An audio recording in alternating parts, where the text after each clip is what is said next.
A beloved Chula Vista firefighter is now in the fight of his life, battling leukemia. CBS 8's Brian White shows us how the department and community he helps protect is now supporting him.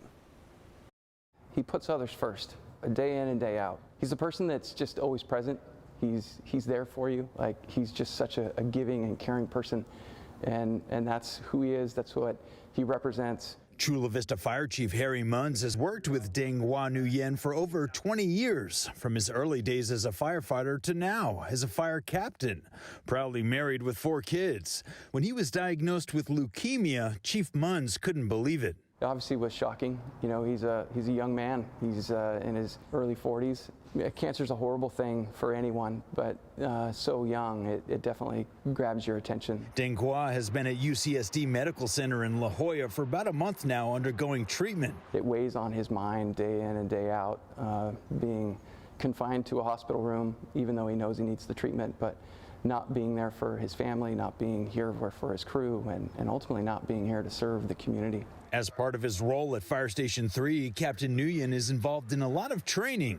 Here he is teaching younger firefighters how to rappel. We'll carry rope in a bag while we're rappelling, and it'll feed out of the bag. You just got to make sure there's enough rope in that bag to get you to the bottom. One thing about Ding Nguyen, he's been a regular blood and platelet donor for over 20 years, giving once, sometimes twice a month.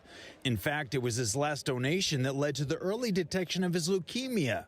So in his honor, a blood and platelet drive is being held on May 4th at the Red Cross in Kearney Mesa. We need to do a platelet drive on his behalf so that, you know, at least while he can't donate, others can in his name. Ding Nguyen's treatment has involved chemotherapy, and if it all goes well over the next 4 weeks, he'll be released to outpatient treatment for an additional 5 months. We need more people like him, and I think the community is at a loss without him. And so that the quicker we get him back, selfishly, I think the community will be a better place. To help with mounting costs, friends of the family set up a Gofundme so people can give back to a man that's given so much. For the link to that and more information on the blood drive, just head to CBS8.com and click on this story. Brian White, CBS 8. We're wishing him well and a full and quick recovery. Absolutely.